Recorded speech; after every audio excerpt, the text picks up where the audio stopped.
హల్లెలూయా, హల్లెలూయా. సబ్బాత్కు ఇచ్చేసిన మీ అందరికీ ఆశ్రమిస్తేనామన మరొకసారి సబ్బాత్ షలోం. నేనెవరిని? నేను మీ సహోదరుడను. హల్లెలూయా. నేను సేవకుడిని కాదు, పరమతండ్రి కృప వల్ల, సేవకుల ప్రార్థన వల్ల ఇక్కడ నిలబడ్డాను. నాకు తెలుగు భాష పర్ఫెక్ట్గా రాదు, ఇంగ్లీష్ రాదు, హిబ్రూ భాష అసలే రాదు. హల్లెలూయా. ఎందుకు చెప్తున్నానంటే, ఒకరోజు ఇట్లా ట్రైన్లో సబ్బాత్కి పోయి ట్రైన్లో వస్తుంటే మెట్రోలో ఎక్కి వచ్చి కూర్చొని ఫోన్లో బైబిల్ చదువుతున్నా. పక్కకు ఉన్న ఆయన డాక్టర్, ఆయన ట్రీట్మెంట్ చేయడానికి పోతుండే ఇంటికి విజిటింగ్. అయితే మీరు ప్రాస్టర్ బ్రదరు అన్నాడు. ఇంకో మంది బోధమ సేవకులందరి పేర్లు వేసిర్రు. పక్కన రబ్బీ బ్రదర్ పేరు రాసిరన్నమాట. ఆ బ్రదరు అందులో నా పేరు కూడా రాసి రబ్బీ అని పెట్టేసిండు. అదే తర్వాత నాకు తెలిసింది, రాసిన తర్వాత నాకు ఫోన్ చేసి చెప్పాడు ఒక బ్రదర్, ఇట్లా రాసిరంటే ఎంబడే కాల్ చేసిన, బ్రదర్ అట్లా రాయకూడదు, దయచేసి నా పేరు అయితే తొలగించండి, రబ్బీ అని ఎవరికి రాయకూడదు, నా పేరు అయితే తొలగించండి, పెడితే కాలు బ్రదర్ అని పెట్టండి అంతేగాని అని చెప్పాను అన్నమాట. హల్లెలూయా. కాబట్టి ఇక్కడ నేను నిల్చున్నానంటే కేవలం పరమ తండ్రి కృప, మరి సేవకుల ప్రార్థన. హల్లెలూయా. సంఖ్యాకాండము 6వ అధ్యాయము 26వ వచనము.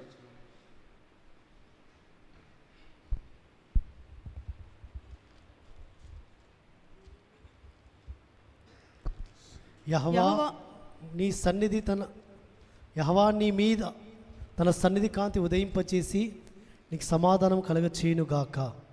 హల్లెలూయా, హల్లెలూయా.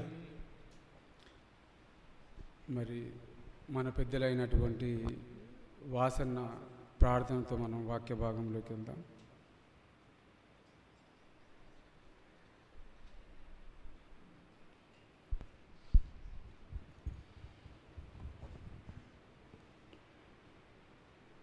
సర్వోన్నతమైన మా ప్రియ పరలోకపు తండ్రి, ఆకాశ మహాకాశములు పట్టజాలనైన మా ఎలోహిం, పరిశుద్ధ సింహాసనమైన ఆసీనుడైన మా ప్రియ పరలోకపు తండ్రి, నిత్యము పొగడబడుతున్న మా రక్షకుడైన మా యాషువా మెస్సయ్య,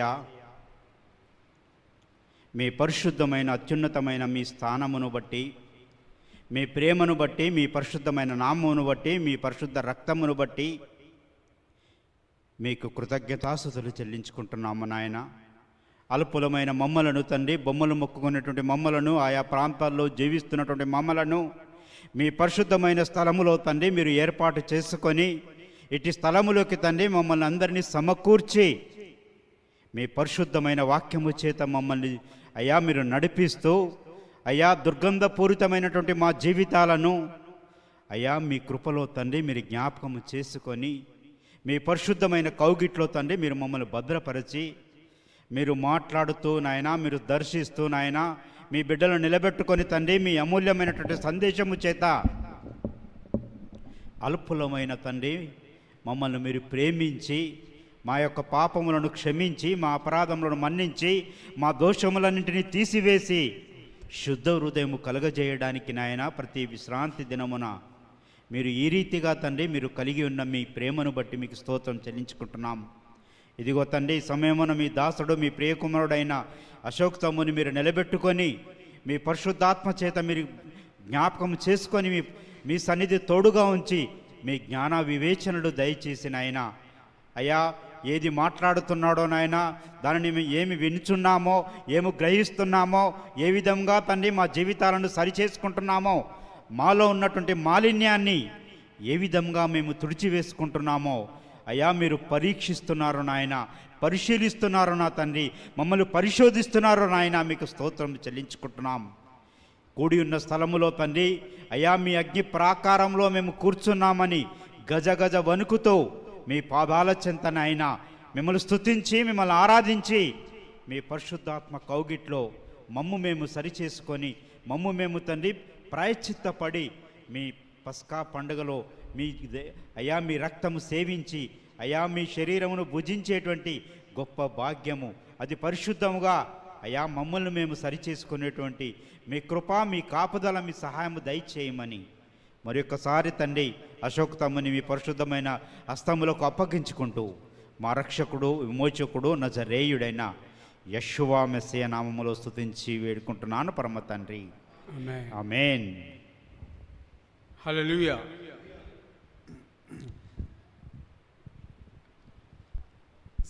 సంఖ్యాకాండము 6వ అధ్యాయము 26వ వచనము.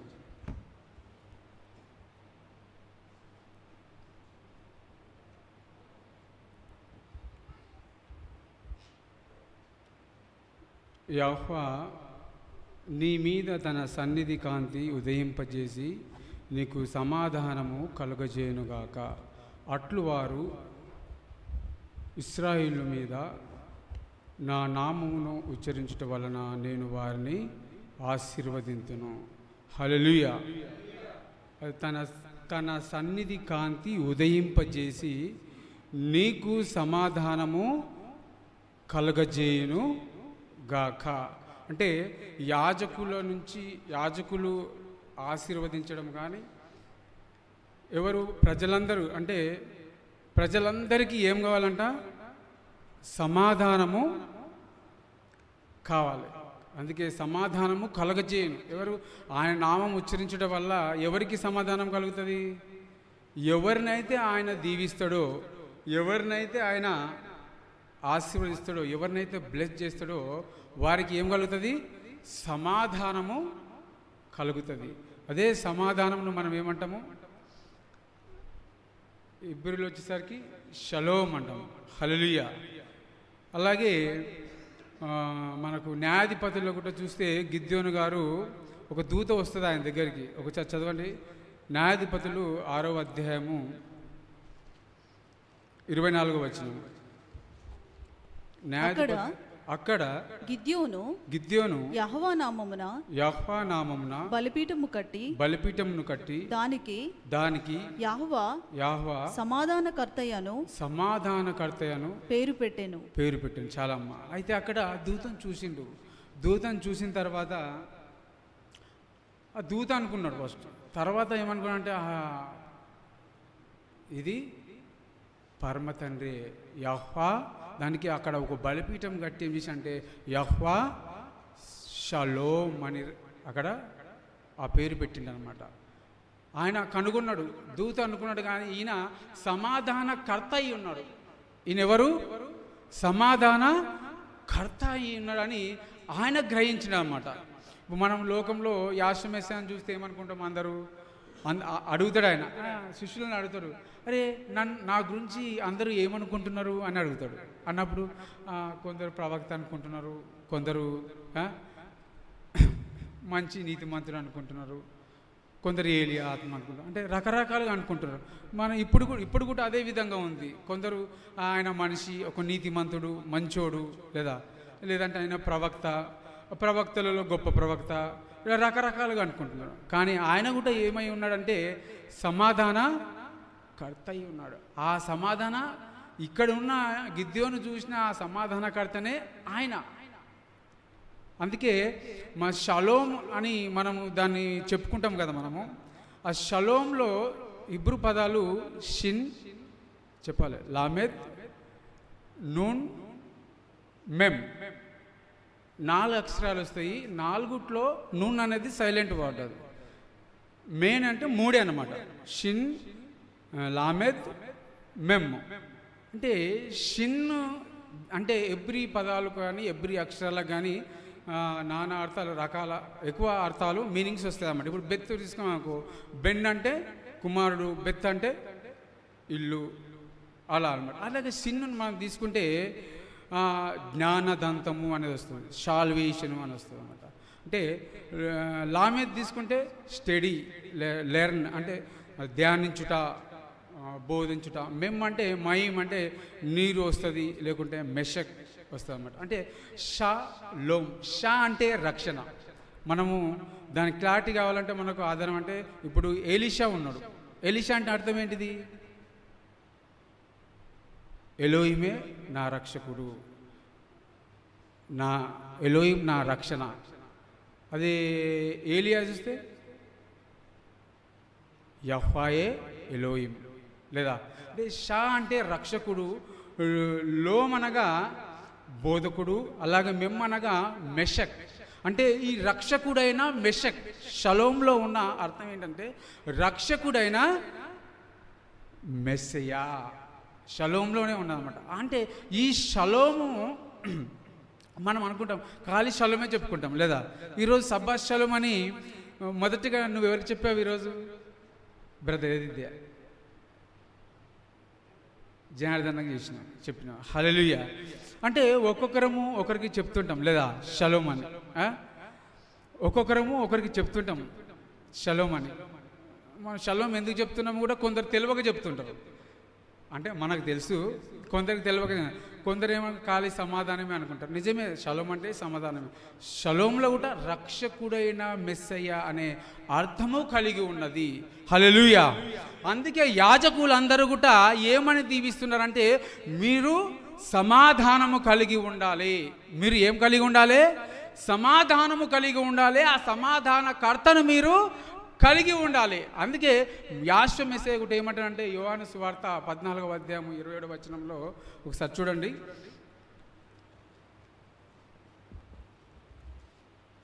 శాంతి మీకు అనుగ్రహించి వెళ్ళుచున్నాను, శాంతిని మీకు అనుగ్రహించి వెళ్ళుచున్నాను, నీకు అనుగ్రహించి వెళ్ళుచున్నాను, నా శాంతిని మీకు అనుగ్రహించుచున్నాను, మీకు అనుగ్రహించుచున్నాను. లోకమిచ్చున్నట్టుగా. చాలమ్మా. అంటే ఆయన శాంతిని అనుగ్రహించుటకు వచ్చాడు. ఎవరి శాంతిని? ఆయన శాంతిని. అక్కడ ఇంగ్లీష్లో చదివితే ఏముంటుంది అంటే పీస్ అని ఉంటుంది. అదే హిబ్రూలో చదివితే షలోమ్ అని ఉంటుంది. అంటే షలోమ్ అంటే సమాధానం. అంటే ఆయన శాంతిని, ఆయన శాంతి అంటే ఆయన సమాధానమై ఉన్నాడు, ఆయన సమాధాన కర్త అయి ఉన్నాడు. ఆ సమాధానమును మనకు అనుగ్రహించడానికి ఆయన భూమి మీదకి వచ్చాడు. హల్లెలూయా. ఆ సమాధానమును మనకు అనుగ్రహించడానికి వచ్చాడు. ఆయననే సమాధాన కర్త అయి ఉన్నాడు. అలాగే యెషయా గ్రంథంలో 9:6 చూస్తే కూడా మనకు ప్రవచనం ఉన్నది. యెషయా గ్రంథము 9వ అధ్యాయము 6వ వచనము. ఏలయనగా మనకు శిశువు పుట్టెను, మనకు కుమారుడు అనుగ్రహింపబడెను, ఆయన భుజం మీద రాజ్యభారముండును, ఆశ్చర్యకరుడు, ఆలోచనకర్త, బలవంతుడైన ఎలోహిం, నిత్యుడగు తండ్రి, సమాధానకర్తయగు అధిపతి అని అతనికి పేరు పెట్టబడును. హల్లెలూయా. ఆయనకు సమాధాన అధిపతి అని పేరు పెట్టబడ్డాడు. ఆయన ఏమై ఉన్నాడు? సమాధాన కర్త అయి ఉన్నాడు. ఎవరు? యాశ్వా మెస్సయ్య. ఇప్పుడు షలోమ్ అనగా ఏంటిది? యాశ్వా మెస్సయ్య. ఆయన ఎవరిలో ఉండాలి? మనలో ఉండాలి. ఎవరు? ఆ సమాధానకర్త మనలో ఉండాలి. మనలో ఉన్నప్పుడు మనము శంకరన్న షలోమ్, లేదా ఆ సమాధానకర్త మనలో లేనప్పుడు చూడండి. మొదటి సమూయేలు గ్రంథము 25వ అధ్యాయము 6వ వచనం. ఆ భాగ్యవంతునితో ఆ భాగ్యవంతునిలో నీకును నీ ఇంటికి నీకు కలిగిన అంతటికి క్షేమము అవునుగా కానీ పలికి ఈ వర్తమానము తెలియజెప్పవలెను. అయితే వాళ్ళందరూ 10 మందిని పంపించినామట రాజు. అభిషేకింపబడిన దావీదు మహారాజు ఎవరి దగ్గరికి పంపించారు? నాబాలు దగ్గరికి పంపించారు. మీరు చెప్తున్నారు నాబాలు దగ్గరికి పంపించాడు. అయితే ఆ 10 మంది వచ్చి ఏం చేసిర్రు, నాకు ఏం చెప్పిర్రు, నేను ఇందాక మీకు ఏం చెప్పినా అదే వాళ్ళు ఆయనకు చెప్పారు. ఏం చెప్పిన నేను ఇందాక షలోమ్ అని చెప్పిన. అదే వాళ్ళు 10 మంది వచ్చి ఆయనకి ఏం చెప్పారంటే షలోమ్ అని చెప్పిండ్రు. ఏమని చెప్పిండ్రు, షలోమ్ అంటే అని చెప్పి. ఇక్కడ మనకు తెలుగు బైబిల్లో చూస్తే ఏమున్నదంటే క్షేమమౌనుగాక అన్నది. అదే ఇంగ్లీష్లో చూస్తే ఏమైందంటే పీస్ అని. అదే హిబ్రూలోకి వెళ్ళి చూస్తే షలోమ్ అని ఉంటుంది అన్నమాట. అయితే ఆ నాబాల్ గారికి షలోమ్ చెప్పిండు. ఆయన ఏమన్నాడు అంత విన్న తర్వాత, దావీదెవడు, యెష్షయి కుమారుడెవరు అంటే ఆ నాబాలులో అన్నీ ఉన్నాయి, ఆయన దగ్గర అన్నీ ఉన్నాయి. ఏమేమి ఉన్నాయి, గొర్రెలున్నాయి, గుర్రాలున్నాయి, గాడిదలున్నాయి, ఇంకో కూడా ఉండకూడదు ఉన్నది, ఉండకూడదు కూడా ఉన్నది. ఏంటిది, గర్వము, దుష్టత్వము, ఇంకోటి మొరటుతనము, ఇంకోటి తాగుబోతుతనము, ఉండకూడని ఉన్నవి లేదా అందరికీ లేని ఈయన మహాభాగ్యవంతుడు లేదా భాగ్యవంతుడు అంటే మంచి ఉన్నత స్థితిలో ఉన్నాడు.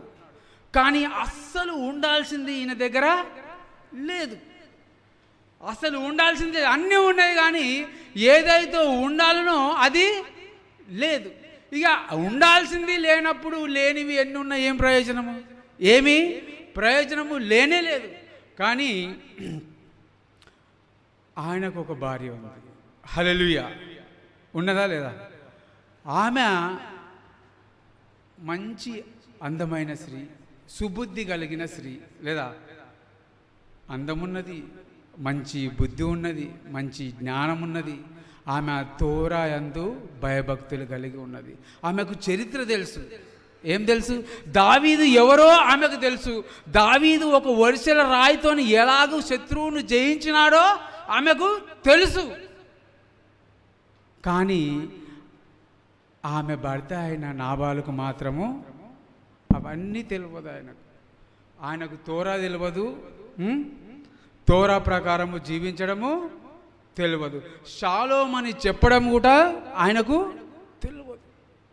షాలోమ్ అని చెప్పడం కూడా ఆయనకు తెలియదు. ఎందుకంటే ఆ సమాధానకర్త ఆయనలో లేడు. మనలో ఒక్కోసారి మనం ఆ సమాధానాన్ని కోల్పోతుంటాం. కోల్పోయి షాలోమ్ అనగానే షలోమ్ అంటాం లేదా షలోమ్ అంటుంటాం. చూసి చూడండి, అసలు మనం ఇంట్లోనే అసలు సబ్బాత్ షాలోమ్ ఎప్పుడు చెప్పుకోవాలి, ఇంట్లోనే చెప్పాలి. ఫస్ట్ స్టార్టింగ్లో మనం ఈ ఇంట్లో ఎవరికైనా చెప్తామా, ఇంట్లో లేవంగానే సబ్బాత్ షాలోమ్ అన్నది తన భార్యకు చెప్పాలి, లేకుంటే భార్య భర్తకు చెప్పాలి. అవునా కదా? భార్య భర్తకు చెప్పాలి, లేకుంటే భర్త భార్యకు చెప్పాలి, పిల్లలు తల్లిదండ్రులకు చెప్పాలి, తల్లిదండ్రులు పిల్లలకు. ఎందుకంటే ఫస్ట్ మనం చూసేది మన కుటుంబంలో, మన కుటుంబంలో ఉన్న వారినే మనం చూస్తాం. తర్వాత సమాజానికి వచ్చిన తర్వాత సమాజంలో ఉన్నవారిని. కానీ మన పరిస్థితి ఎట్లున్నదంటే మనం షాలోమ్ అనేది ఇంట్లో ఉన్న వాళ్ళకి చెప్పుకోవడమే మర్చిపోతాం. మనం ఆత్మీయులు కనిపించగానే అది ఎక్కడుంటుందేమో కానీ ఉరుకుతొస్తుంది, పరిగెత్తుకొని వస్తుంది. ఏంటిది, షలోమ్. ఆత్మీయులు కనిపించగానే షలోమ్ అని అది ఉరుకుతొస్తుంది పరిగెత్తుకొని. మనం అనుకోకుండానే అది నోట్లోకి నుంచి బయటకు వస్తుంటుంది. హల్లెలూయా. మనం అనుకోకుండానే నోట్ల నుంచి బయటకు వచ్చేస్తుంది. అంటే కనిపించ అమ్మ షలోమ్, షలోమయ్య గారు షలోమ్. కానీ ఈ షలోము మనలను సమాధాన పరచదు. ఈ షలోము వలన మనలో సమాధానము అసలే ఉండదు. కానీ మన హృదయములో ఉండాలి సమాధానం. మన హృదయములో ఉండాలంటే మనం ఏం చేయాలి, ఆయనను ఆనుకొని ఉండాలి. ఎప్పుడైతే మనము ఆయనను ఆనుకొని ఉంటామో మన మనసు ఆయన మనసుతో మనం ఆనుకొని ఉంటుందో అప్పుడు మనల్ని పూర్ణ శాంతి గలవానిగా ఆయన మనను చేస్తాడు. మనం ఏం చేస్తున్నామంటే ఆయనను ఆనుకొనడము లేదు. మన మనసు ఆయనతో ఆనుకున్న పరిస్థితి లేదు. ఎందుకంటే మన మనసు ఆ సమాధానకర్తను ఎప్పుడైతే ఆనుకుంటుందో అప్పుడు మన మనసులో ఆ సమాధానకర్త ఆ సమాధానము ఉంటుంది. కానీ మనం ఆనుకునే పరిస్థితే లేదు. మనం ఎవరెవరినో ఆనుకునికే పోతున్నాము. మన మనసు ఎక్కడెక్కడనో పోతుంది. అందుకే ఏమంటాడంటే చూడండి, యెషయా గ్రంథము 26వ అధ్యాయము 3వ వచనము. యెషయా గ్రంథము ఎవరి మనసు నీ మీద ఆనుకొనునో వానిని నీవు పూర్ణ శాంతి గలవానిగా కాపాడు. చాలమ్మా. ఎవని మనసు అయితే ఆయన మీద ఆనుకొని ఉంటుందో ఆయన ఏం చేస్తారంట? పూర్ణ శాంతి గలవానిగా కాపాడుతారంట. అంటే పూర్ణ శాంతి గలవానిగా మార్చేస్తాడన్నమాట. మనము ఆయనను ఆనుకున్నట్లే ఆనుకుంటాం, కానీ మన మనసు దూరంగా ఉంటుంది, లేదా? మన మనసు ఆయనను ఆనుకున్న తర్వాత ఏం చేయాలి? మన మనసు ఆయనను ఆనుకున్న తర్వాత ఆయన మనను పూర్ణ శాంతి గలవాడిగా చేస్తాడు, మనను కాపాడుతాడు. మరి మన మనసు ఆయనను ఆనుకున్న తర్వాత మనం ఏం చేయాలంటే ఆయనతో మనము సహవాసము చేయాలి. హల్లెలూయా. ఏం చేయాలి? ఆయనతో మనము సహవాసము చేయాలి. చూడండి, యోబు గ్రంథము 22వ అధ్యాయము 21వ వచనం. ఆయన నోటి ఉపదేశమును అవలంబించుము. ఆయన మాటలను నీ హృదయములో ఉంచుకొనుము. ఎలోహిం వైపు నీవు తిరిగిన ఎడల 21 అమ్మా. ఆయనతో సహవాసం చేసిన ఎడల నీకు సమాధానము కలుగును. హల్లెలూయా. ఎప్పుడైతే మనము ఆయనతో సహవాసం చేస్తామో అప్పుడే మనకు సమాధానం కలుగుతుంది, ఆ షలోమ్ అనేది కలుగుతుంది. కానీ ఫస్ట్ ఏం చేయాలి? మన మనసు ఆయనతోని కలవాలి. మన మనసు ఆయనతో అంటే మనసు కలిస్తే వాళ్ళు ఏం చేస్తారు? కలిసి నడుస్తారు కదా. మన మనసు ఆయన మనసు ఎప్పుడైతే కలుస్తుందో, లేదా ఆయన మనసుతో మన మనసు ఎప్పుడైతే ఏకీభం అవుతుందో మనం అప్పుడు ఆయనతో కలిసి నడవాలి, ఆయనతో కలిసి సహవాసము చేయాలి. అప్పుడు ఆయనతో కలిసి సహవాసం చేసినప్పుడు మనకు ఏమవుతుంది? సమాధానము కలుగుతుంది. లేకపోతే అసలు సమాధానము కలగదు. ఆయన మనసు కలగకపోతే మన పూర్ణ శాంతి మనకు సమాధానంగా మనల్ని మార్చడు. కానీ లోకమంతా చెప్పుకున్నట్లు మనము అందరు ఏం చెప్పుకుంటారు? వాళ్ళకు తెలిసిన దాని ప్రకారం కొందరు నమస్కారం, కొందరు హల్లెలూయా, కొందరు గాడ్ బ్లెస్ యూ, రకరకాలుగా చెప్పుకుంటారు. మనం కూడా ఏం చెప్పుకుంటున్నాము? షలోమ్ అని చెప్పుకున్నాము అనే విధంగా ఉంటుంది. కానీ మనలో సమాధానము, ఆ సమాధానకర్త అసలు ఉండడు. అందుకే ఏమంటే మీరు దుష్టులతో సహవాసము చేయకూడదు అంటాడు, లేదా? దుష్టులతో సహవాసం చేస్తే ఆ దుష్టత్వం మీలోకి వస్తుంది. దుష్టులతో సహవాసం చేస్తే ఆ దుష్టత్వం మీలోకి వస్తుంది. అందుకే దుష్టులతో సహవాసము చేయకూడదు అంటాడు. ఎవరితో సహవాసం చేయాలి? మన రక్షకుడైన సమాధానకర్త అయిన యాష్వా మెస్సీయతో మనము సహవాసం చేయాలి. అప్పుడు ఆ సహవాసం చేస్తే ఏమవుతుంది? మనము కూడా ఆ సమాధానము కలిగి ఉంటాము. ఇద్దరు భార్య భర్తలు ఎవరెవరు? నాబాలు, అబిగయలు. అబిగయలు అంటే ఏంటిది అర్థము? మై ఫాదర్ జాయ్, అంటే నా తండ్రి ఆనందం. నాకు ఉన్నది నా ఆనందం కాదు, నా తండ్రి ఇచ్చిన ఆనందము, నా తండ్రి ఇచ్చిన సంతోషము. అంటే ఎప్పుడైతే మనం సమాధానం కలిగి ఉంటుందో ఆ సంతోషము, ఆ ఆనందం మనలో ఉంటుంది. మనలో సమాధానము, ఆ నెమ్మది లేనప్పుడు ఎక్కడి నుంచి సమాధానం వస్తుంది? ఎక్కడి నుంచి ఆనందం వస్తుంది? రానే రాదు. అంతా నటన. అంటే నవ్వు రాకుండానే నవ్వుతుంటాము, ఆనందించనే. మన భార్య భర్త ఇద్దరు కొట్లాడు కోపంగా వస్తారు. మధ్యలో ఒక అతను ఎవరైనా వచ్చినాకో, ఏం బ్రదర్ బాగున్నారా, షలోమ్ అంటారు. ఈ కొట్లాట పక్కకు పోతుంది. వాళ్ళు ఇక భలే నటిస్తుంటారు అన్నమాట. అంటే కానీ మనలో సమాధానం, అంటే భర్త దుష్టుడైనా, భర్త దుర్మార్గుడైనా ఈమె సమాధానం కలిగి ఉన్నది. ఆ దుష్టత్వం, ఇద్దరు ఒకటే ఇంట్లో ఉన్నారు, ఇద్దరు సహవాసం చేస్తున్నారు. కానీ ఆయనలో ఉన్న దుష్టత్వము, ఆయనలో ఉన్న మూర్ఖత్వము, ఆయనలో ఉన్న తాగుబోతుతనము ఈమెలోకి రాలేదు. ఈమెలో సమాధానకర్త ఉన్నాడు. ఆ సమాధానకర్తను కలిగి ఉన్నాడు ఆయన తండ్రి. ఆ సమాధానకర్త అయిన తండ్రి ఈమెలో ఉన్నాడు కాబట్టి ఈమె సమాధానంగానే ఉన్నది. ఆమె ఎందుకంటే సమాధానం కలిగిన వారే సమాధానపరచగలరు, లేదా సమాధానపరచు వారు ధన్యులు, వాళ్ళు ఎలోహిము కుమారులు అనబడుతురు, వాళ్ళు అక్కడ ఉంటారు. ఈమె సమాధాన గల కుమార్తె కాబట్టి ఈమె ఏం చేస్తున్నది? దావీదు గారిని సమాధానపరచడానికి పోతున్నది. ఎట్లా పోతున్నది? ఒట్టిగా పోతలేదు. 200 రొట్టెలు చేసింది. ఎన్ని రొట్టెలు? మనల్ని రొట్టెలు చేస్తున్నారా? ఎవరన్నా రొట్టెలు చేస్తున్నారా మన స్త్రీలు? కానీ మన ఇక్కడ చదువుతున్నప్పుడు నాకు మన సమాజంలో ఉన్న స్త్రీలు నాకు గుర్తుకొచ్చారు. ఎందుకంటే ఎంతో కష్టపడి సిద్ధపాటు చేస్తారు భోజనాలు. ఎందుకంటే ఇంతమందికి కష్టపడి చేస్తాడు.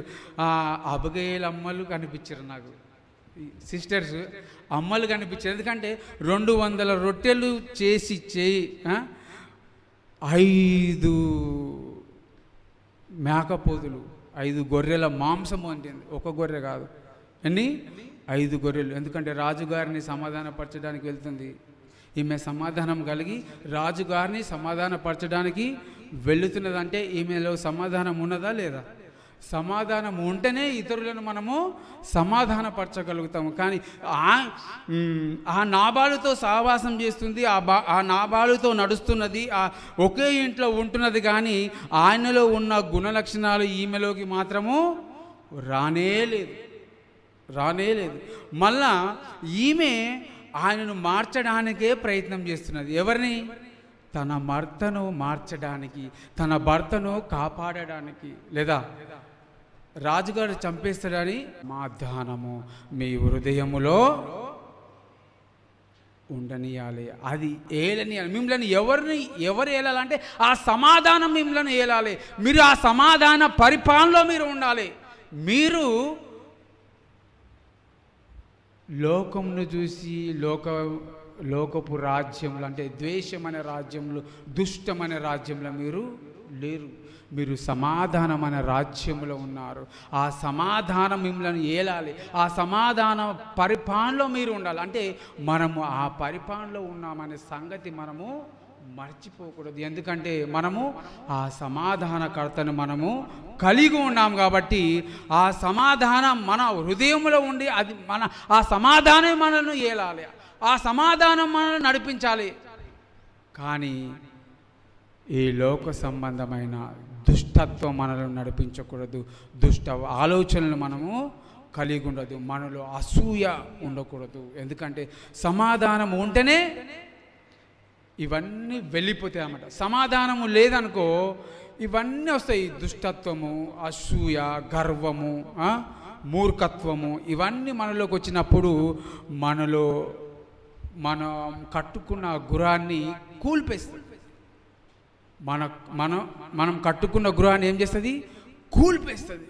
అందుకే నాలో ఉండకూడదు ఆ దుష్టత్వము, నాలో ఉండకూడదు ఆ మూర్ఖత్వం అని ఎవరికి వారుగా అనుకోవాలి. అందుకే ఆమె అబిగయలమ్మ అనుకున్నది కాబట్టి ఆమె ఏం చేస్తున్నది? తన గృహాన్ని కట్టుకునే ప్రయత్నం చేస్తుంది, తన భర్తను రక్షించుకునే ప్రయత్నం చేస్తుంది. నువ్వు ఎందుకు చేయకూడదు నీ భర్తను రక్షించుకునే ప్రయత్నము?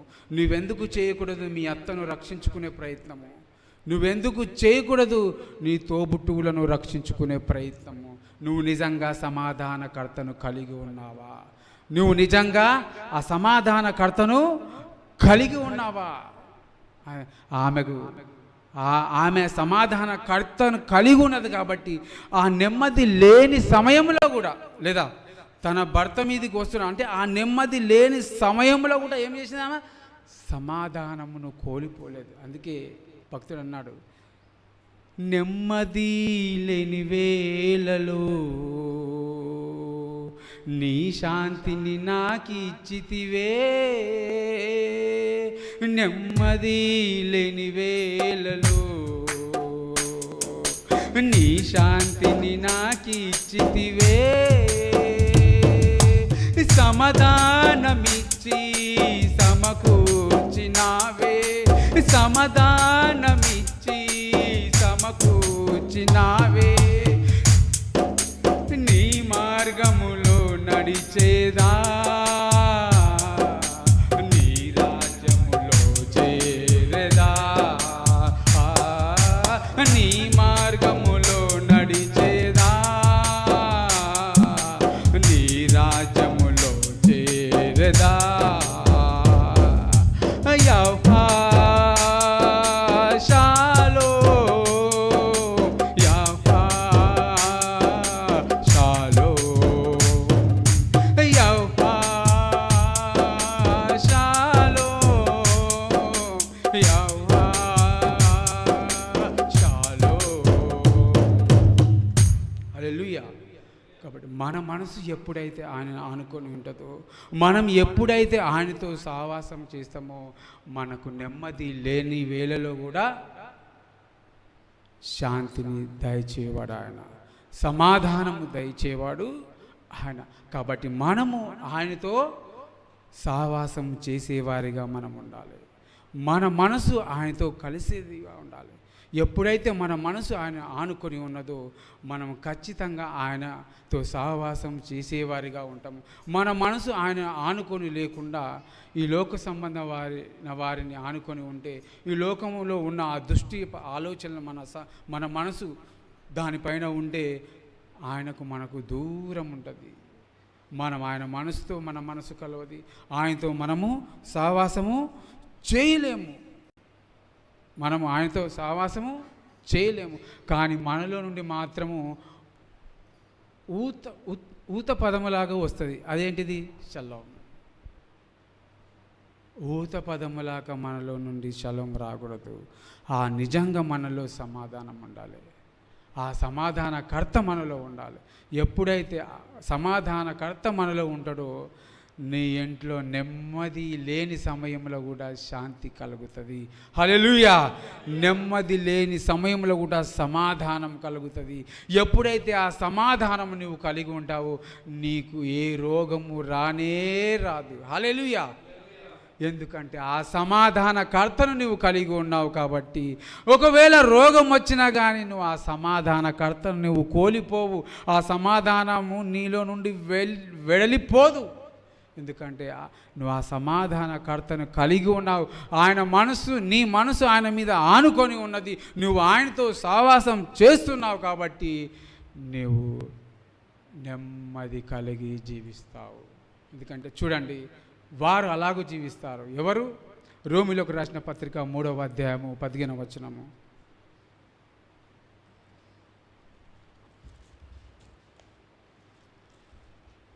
రక్తము చిందించుటకు,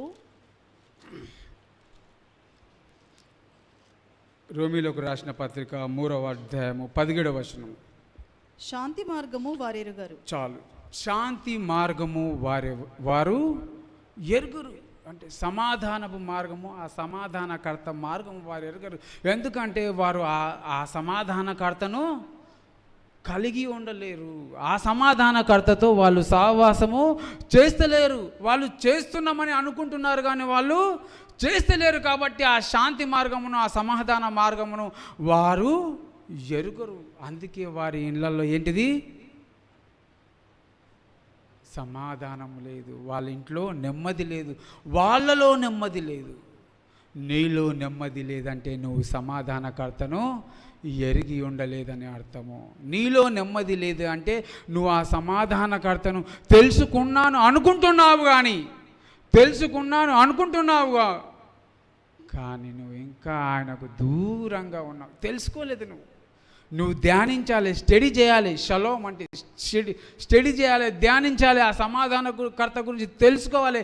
ఆ రక్షకుడైన మెస్సెజ్ గురించి తెలుసుకోవాలి. ఆయననే సమాధానకర్త అని నువ్వు తెలుసుకోవాలి.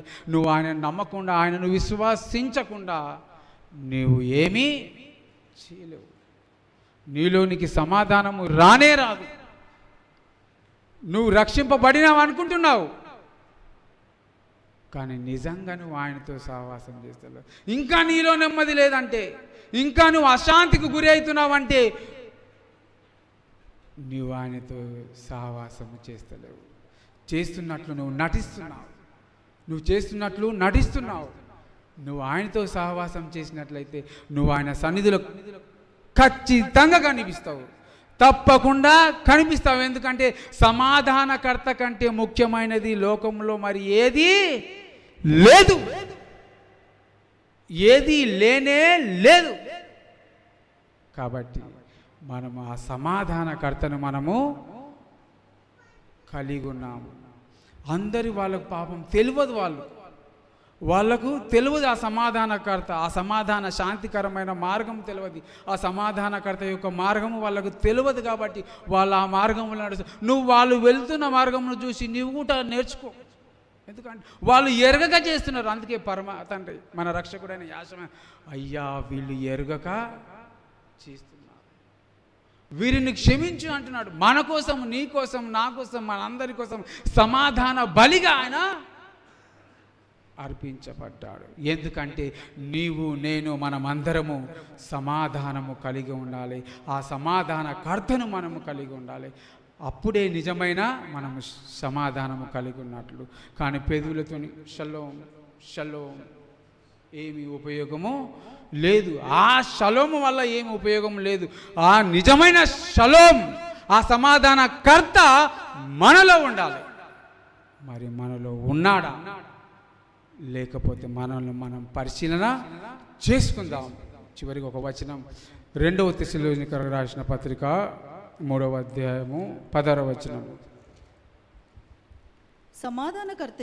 సమాధానకర్తయగు ఎలోహిం తానే ఎల్లప్పుడును ప్రతి విధము చేతను మీకు సమాధానము అనుగ్రహించునుగాక.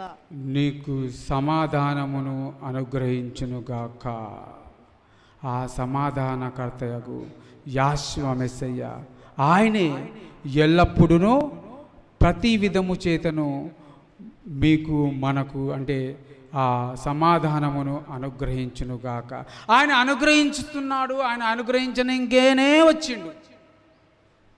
కానీ మనము ఆ సావాసం ఆయనతో చేయకపోవడం వల్లనే ఆ సమాధానాన్ని కోల్పోతున్నాము.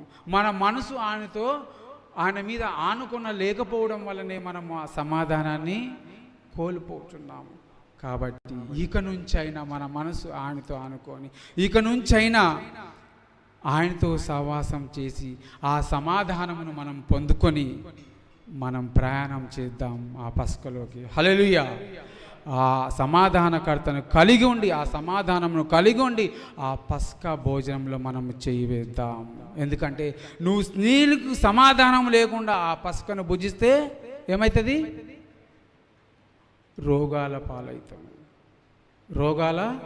పాలవుతాం. కాబట్టి మనకు ఎటువంటి రోగం ఉండకూడదు. ఆత్మ సంబంధమైన రోగము, శరీర సంబంధమైన రోగము ఉండకూడదంటే ఆ సమాధానమును మనము కలిగి ఉండాలి.